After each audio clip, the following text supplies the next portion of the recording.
আজকের ভিডিওতে আমরা ত্রিকোণমিতিক সমীকরণ সমূহের সাধারণ সমাধান, যাকে ইংরেজিতে আমরা বলছি জেনারেল সলিউশন অফ ট্রাইগোনোমেট্রিক্যাল ইকুয়েশন, এই অধ্যায় নিয়ে আলোচনা করব।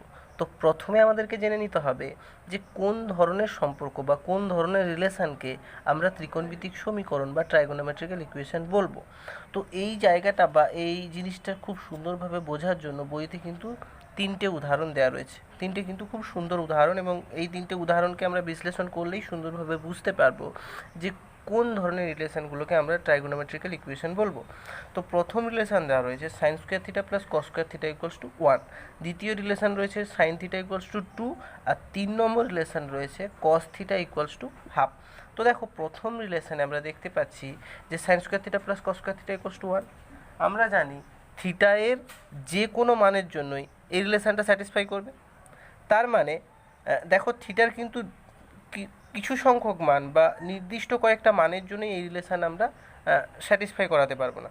থিটা এর যে কোনো মানের জন্যই কিন্তু এই রিলেশানটা স্যাটিসফাই করবে। তার জন্যই আমরা এই ধরনের সম্পর্ক বা এই ধরনের রিলেশানকে বলবো কি, ত্রিকোণমিতিক অভেদ বা ট্রাইগোনোমেট্রিক্যাল আইডেন্টিটি। এখন দেখো, 2 নম্বর যে রিলেশানটা ছিল সাইন থিটা ইকুয়ালস টু 2। তো এই রিলেশানের ক্ষেত্রে আমরা জানি যে সাইন থিটার মান সবসময় কত হয়, -1 থেকে 1-এর মধ্যে হয়। সাইন থিটার মান সবসময় -1 থেকে 1-এর মধ্যে হয়। তার মানে যে রিলেশানটা দেওয়া রয়েছে যে সাইন থিটা ইকুয়ালস টু 2, এই রিলেশানটা কখনোই সত্য হওয়া সম্ভব নয়। তাহলে যেহেতু সম্পর্কটাই সত্য নয়, তাহলে তাকে আমরা সমীকরণ বলবোই বা কেমন করে।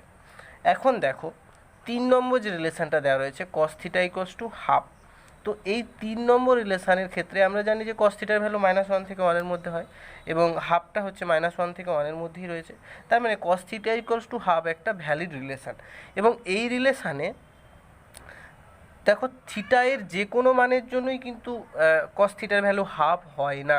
থিটার বেশ কিছু মানে পার্টিকুলার কিছু মানের জন্যই কিন্তু কস থিটা সমান হাফ হয়। সেই জন্য এই ধরনের রিলেশানগুলোকেই আমরা বলবো কি, ত্রিকোণমিতিক সমীকরণ বা ট্রাইগোনোমেট্রিক্যাল ইকুয়েশান। তাহলে এই জায়গাটা ভালো করে বুঝতে হবে যে আমরা যদি যে কোনো থিটার যে কোনো মানের জন্য আমরা যদি একটা রিলেশানকে স্যাটিসফাই করাতে পারি, তাহলে সেটা কিন্তু আর ইকুয়েশান থাকবে না, সেটা কী হয়ে যাবে, ট্রাইগোনোমেট্রিক্যাল আইডেন্টিটি হয়ে যাবে। কিন্তু আমরা যদি দেখতে পাই যে থিটার কিছু সংখ্যক মানের জন্য একটা রিলেশান স্যাটিসফাই করছে, সেটা 2টো হতে পারে, 4টা হতে পারে, 200 হতে পারে, 400 হতে পারে, 4 লক্ষ হতে পারে, 4 কোটি হতে পারে। তো সেটা বড় কথা নয়। তো পার্টিকুলার কয়েকটা মানের জন্য, মানে সমস্ত মানের জন্য হচ্ছে না, বেশ কিছু মানের জন্য কিন্তু রিলেশান স্যাটিসফাই করছে, তখন সেই ধরনের রিলেশানকে আমরা বলবো কি, ট্রাইগোনোমেট্রিক্যাল ইকুয়েশন বা ত্রিকোণমিতিক সমীকরণ। এখন আমরা এই ধরনের ত্রিকোণমিতিক সম্পর্ক বা রিলেশানগুলোর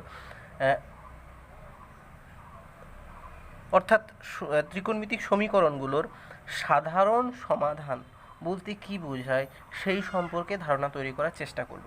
তো সেই ধারণা তৈরি করার জন্য আমরা একটা উদাহরণ, মানে একটা রিলেশান নিলাম বা একটা ইকুয়েশান নিলাম, সাইন থিটা ইকুয়ালস টু 1/√2। তাহলে দেখো, এই ইকুয়েশানের সাধারণ সমাধান আমরা কিন্তু করে দেখব, এবং এইটার মাধ্যমে আমরা সমস্ত ত্রিকোণমিতিক সমীকরণগুলোর সাধারণ সমাধানের ধারণা তৈরি করব।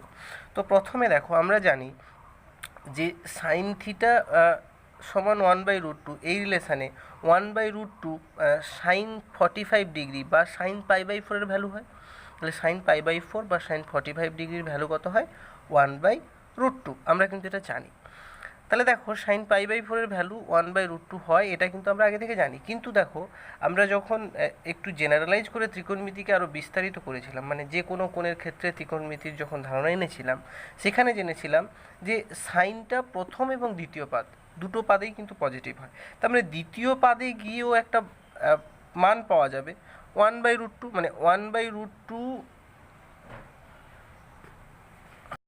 এখন আমরা ত্রিকোণমিতিক সমীকরণ বা ট্রাইগোনোমেট্রিক্যাল ইকুয়েশনগুলোর জেনারেল সলিউশন বা সাধারণ সমাধানের ধারণা তৈরি করব। তো এই সাধারণ সমাধানের ধারণা তৈরি করার জন্য আমরা প্রথমে সাইন থিটা ইকুয়ালস টু 1/√2 এই ট্রাইগোনোমেট্রিক্যাল ইকুয়েশনটাকে নিলাম। তো দেখো, আমরা জানি যে সাইন π/4 এর ভ্যালু হয় 1/√2, যেই π/4টা প্রথম পাদে অবস্থিত।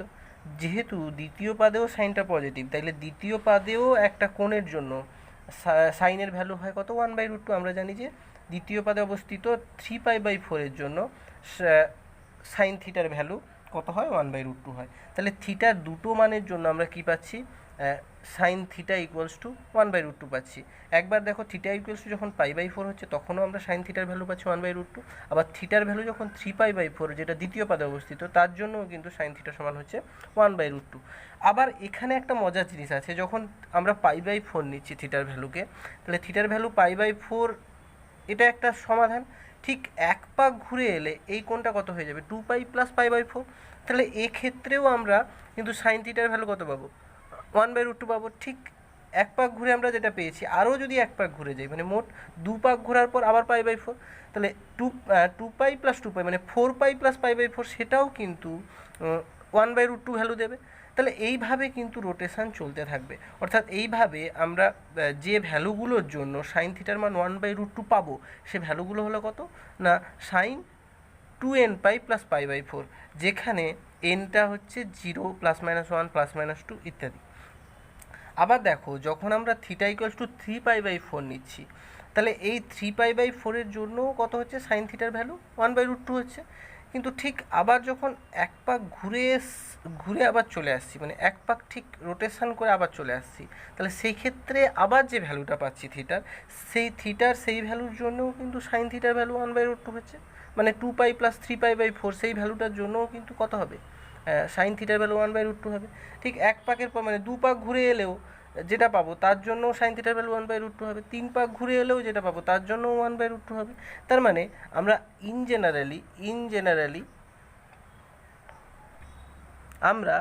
জেনারেলি সাইন থিটা সমান সাইন 3π/4 এটার জন্য কিন্তু আমরা 1/√2 ভ্যালু পাবো। এবারে এই 3π/4কে সাধারণভাবে বা জেনারেলাইজ করলে আমরা পাবো কত, 2nπ + 3π/4, যেখানে n এর ভ্যালুটা হচ্ছে 0 ± 1 ± 2 ... তাহলে এখন আমরা দেখো সাইন থিটা ইকুয়ালস টু 1/√2, তাহলে সাইন থিটা ইকুয়ালস টু 1/√2 এই সমীকরণের আমরা কিন্তু এই সমীকরণ থেকে থিটার ভ্যালু বের করতে পেরেছি। এবং থিটার কিন্তু পার্টিকুলার একটা বা দুটো ভ্যালু আমরা বের করিনি, কি যে সমস্ত ভ্যালুর জন্য সাইন থিটা সমান 1/√2 হয়, মানে থিটার যে সমস্ত মানের জন্যই সাইন থিটা সমান 1/√2 হয়, সেই সমস্ত থিটাকেই কিন্তু আমরা বের করতে পেরেছি।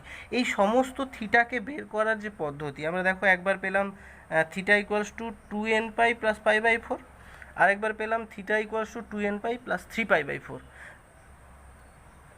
তাহলে প্রত্যেক ক্ষেত্রে এনটা হচ্ছে 0 ± 1 ± 2 ... এইভাবে চলতে থাকবে।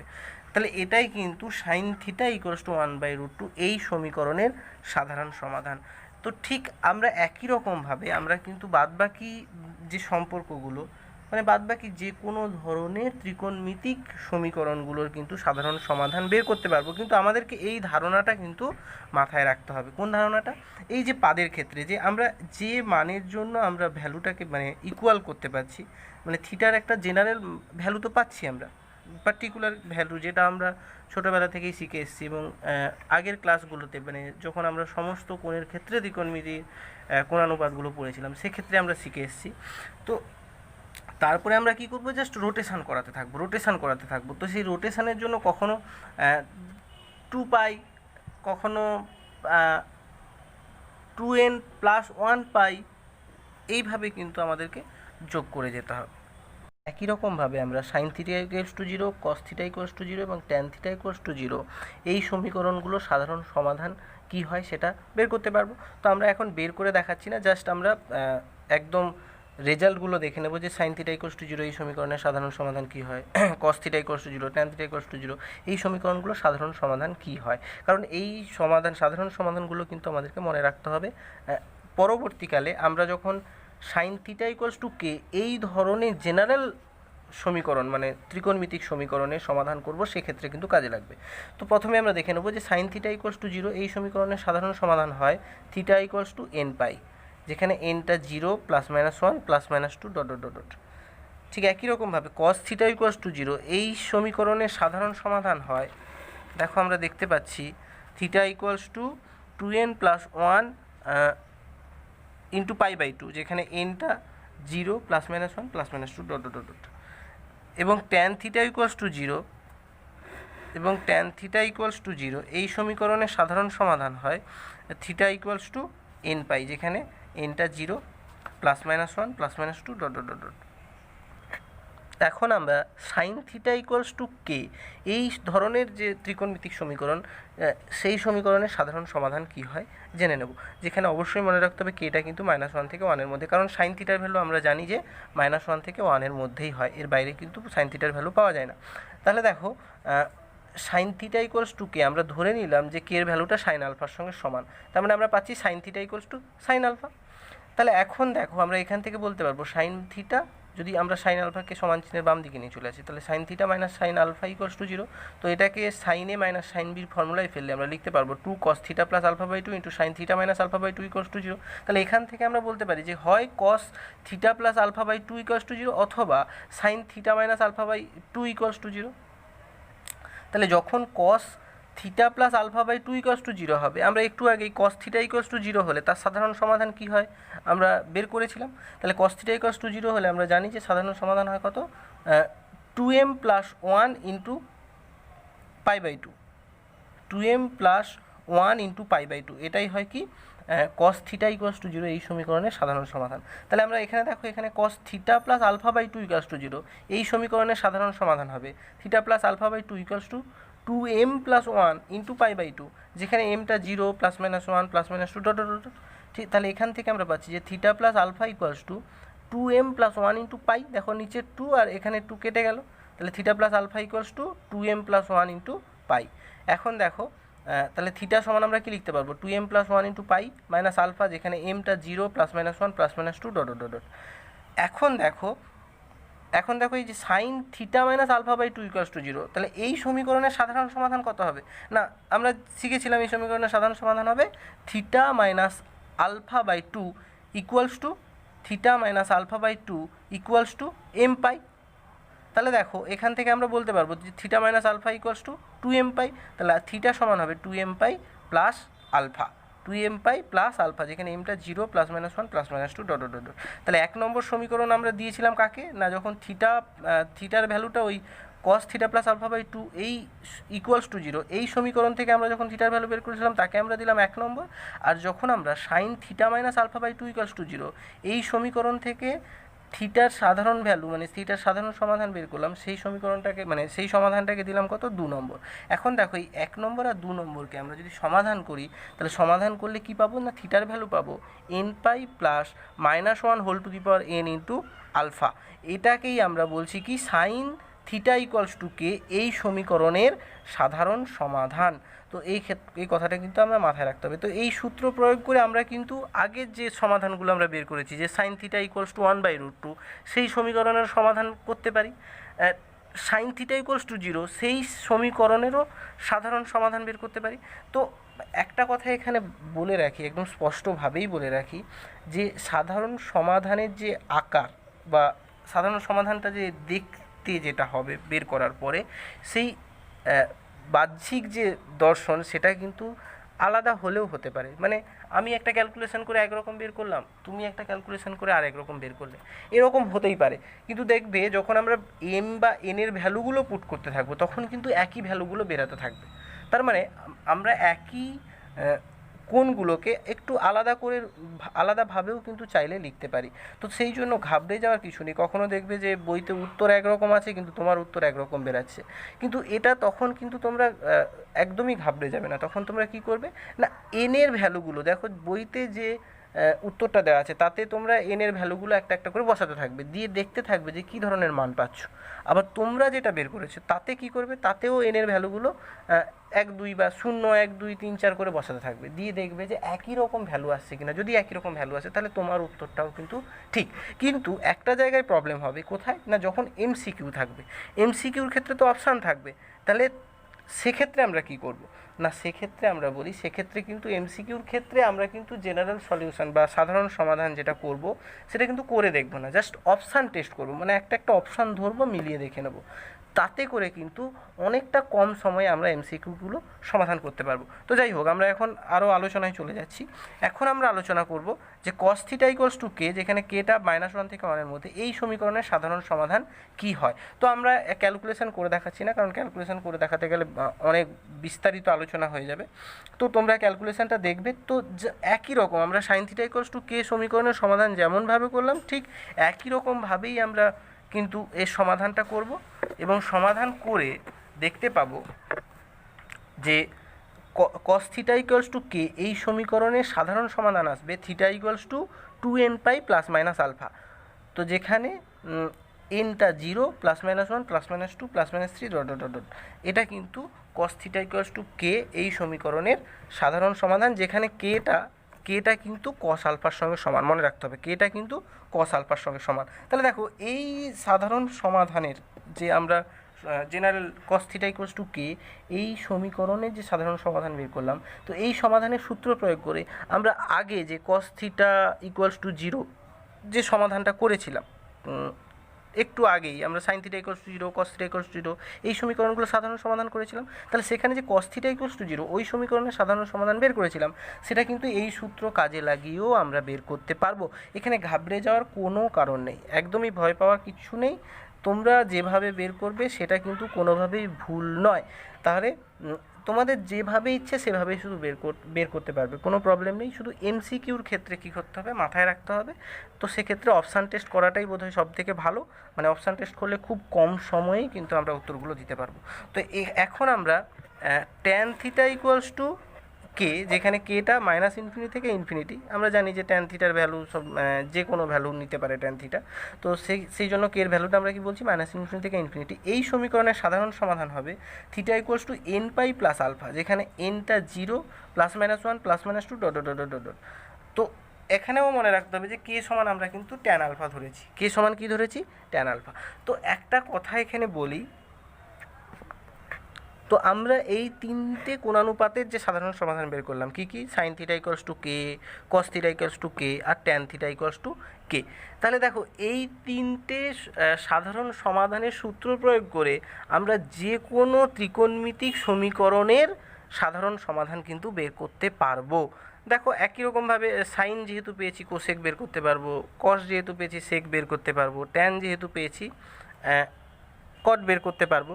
এবং আগে যেগুলো পার্টিকুলারলি, মানে যেগুলো আমরা sine theta equals to 0, cos theta equals to 0, sign theta equals two 1/√2 কিংবা ট্যান থিটা ইকুয়ালস টু 0, এই ধরনের সমীকরণগুলো সাধারণ সমাধান যেগুলো বের করেছিলাম, সেই সাধারণ সমাধানগুলোও কিন্তু আমরা এই সূত্রগুলো প্রয়োগ করে, যেগুলো আমরা বের করলাম যে sine theta equals to K, cos theta equals to K, tan theta equals to কে, এই সমীকরণগুলোর সমাধান, সাধারণ সমাধান, সেই সমাধানগুলোর সূত্র প্রয়োগ করে, এই সাধারণ সমাধানগুলোর সূত্র প্রয়োগ করে আমরা আগে যে সমীকরণগুলো সাধারণ সমাধান করেছি, সেই সমাধানগুলোও কিন্তু বের করতে পারবো।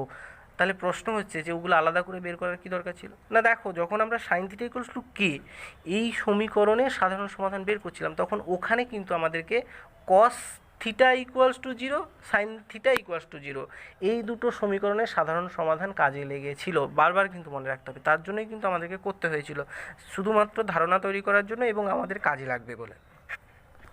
কিন্তু আমরা এই চ্যাপ্টারে এই তিনটে মূল সূত্র যদি মাথায় রাখতে পারি, তাহলে কিন্তু সব ধরনের অঙ্ক করে ফেলতে পারবো। তিনটে মূল সূত্র কী কী না, আমরা আরেকবার বলবো তিনটে মূল সূত্র কী কী না। দেখো, প্রথম যেটা আমরা শিখলাম যে সাইন থিটা ইকুয়ালস টু কে এই সমীকরণের সাধারণ সমাধান হচ্ছে theta equals to n pi plus -1 whole to the power n into alpha, যেখানে এনটা কি হচ্ছে 0 +-1 +-2 ডট ডট ডট। আর এখানে একটা কথা মাথায় রাখতে হবে যে কে সমান সাইন আলফা ধরেছিলাম, মানে কে সমান যদি সাইন আলফা হয়, তাহলে সেক্ষেত্রে থিটার ভ্যালুটা হবে n pi plus -1 whole to the power n into alpha.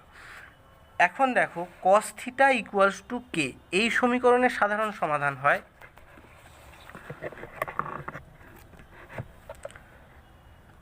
Theta equals to 2n pi plus minus alpha, যেখানে nটা 0 +-1 +-2 +-3। আর এখানে একটা কথা মনে রাখতে হবে, কে সমান আমরা ধরেছিলাম কস আলফা। আচ্ছা, 3 নম্বর যেটা শিখলাম, যেটা আমাদের খুবই ইম্পর্ট্যান্ট, ট্যান থিটা সমান কে এই সমীকরণের সাধারণ সমাধান হচ্ছে theta equals to n pi plus alpha, যেখানে nটা হচ্ছে 0 +-1 +-2 ডট ডট ডট। আর এখানে একটা কথা মনে রাখতে হবে কি, কে সমান আমরা ট্যান আলফা ধরেছিলাম। বোঝা গেছে? তার মানে কি না, আমরা যখন দেখলাম যে ধরো দেওয়া আছে যে cos থিটা সমান হাফ, এটা একটা ত্রিকোণমিতিক সমীকরণ দেওয়া আছে। তাহলে cos থিটা সমান যদি হাফ হয়, আমরা জানি যে cos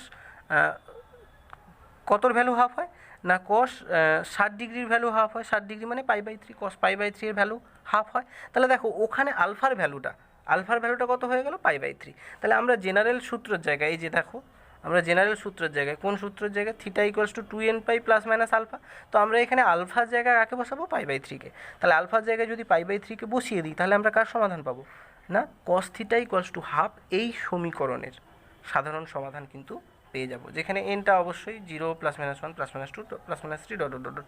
তো আশা করি আজকে মানে যে থিওরি আমরা আলোচনা করলাম সেই জায়গা নিয়ে বুঝতে কোনো অসুবিধা নেই। তো তারপরেও যদি তোমাদের কোনো জায়গায় বুঝতে অসুবিধা হয়, মনে হয় যে কোনো জায়গায় তোমাদের অসুবিধা হচ্ছে, তাহলে আমাকে কমেন্ট করে জানাবে, আমি তোমাদের সমস্যাগুলো সমাধানের চেষ্টা করব।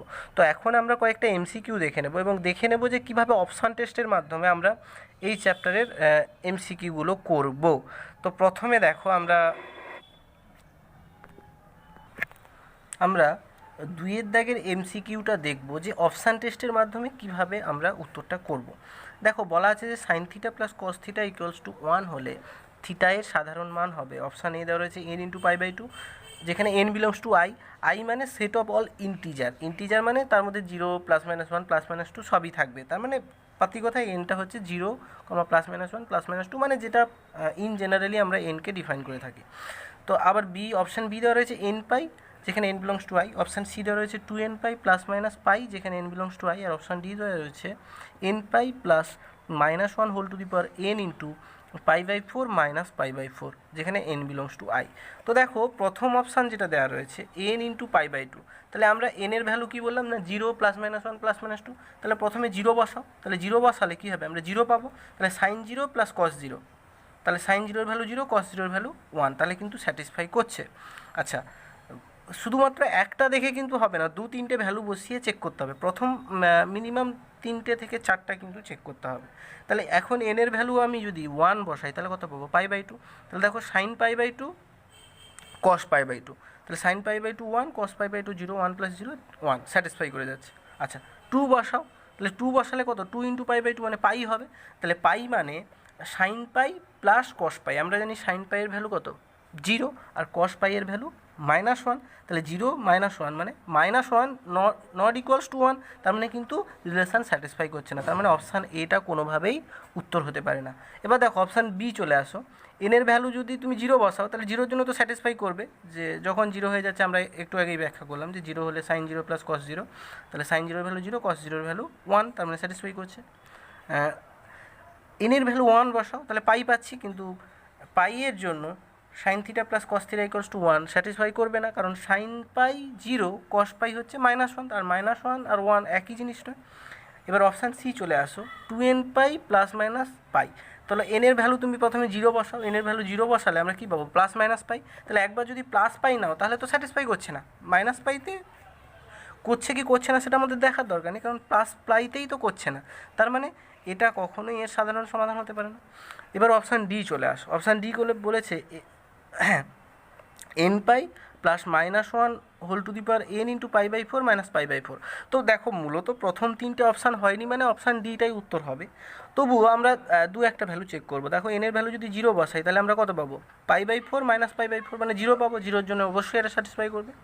n এর ভ্যালু যদি 1 বসাই, তাহলে কত পাবো, পাই প্লাস মাইনাস π/4 মাইনাস π/4 মানে মাইনাস π/2, তাহলে পাই মাইনাস π/2 মানে π/2 এর জন্য কিন্তু ভ্যালু স্যাটিসফাই করবে। এন এর ভ্যালু 2 বসাও, তাহলে 2π প্লাস π/4 মাইনাস π/4 মানে কেটে যাচ্ছে, 0 হয়ে যাচ্ছে এটা, আর এখানে থাকছে কত, 2π। তাহলে 2π এর জন্য দেখো সাইন 2π হচ্ছে 0, আর কস 2π এর ভ্যালু হচ্ছে 1, তাহলে 0 প্লাস 1 1 স্যাটিসফাই করবে। তো এটাই হবে, মানে অপশান ডিটাই হবে কিন্তু এই অঙ্কের উত্তর, বা এই যে সাধারণ মানে সমীকরণ দেওয়া রয়েছে ত্রিকোণমিতিক সমীকরণ, এই ত্রিকোণমিতিক সমীকরণের সাধারণ সমাধান, তার মানে option D is the answer. তো এইভাবে কিন্তু আমরা অপশান টেস্টের মাধ্যমে অঙ্কগুলো করতে পারি খুব সহজেই। তো এক্ষেত্রে তুমি যদি সাধারণ সমাধান করতে যাও, তো অনেক বেশি খাটতে হবে, অনেক বেশি কাঠখড় পোড়াতে হবে, তার থেকে অপশান টেস্ট করা ইজ দ্য বেটার। তো আজকের ভিডিওতে এই পর্যন্তই। পরের দিন মানে এর পরের দিনের ভিডিওতে আমরা আরও বেশ কিছু প্রবলেম নিয়ে আলোচনা করবে এই অধ্যায়ে। ভিডিওটি ভালো লেগে থাকলে লাইক করো, বন্ধুদের সঙ্গে শেয়ার করো, আর এই চ্যানেলের সমস্ত ভিডিও নোটিফিকেশান সবার আগে পাওয়ার জন্য চ্যানেলটিকে সাবস্ক্রাইব করো। দেখা হচ্ছে পরের ভিডিওতে।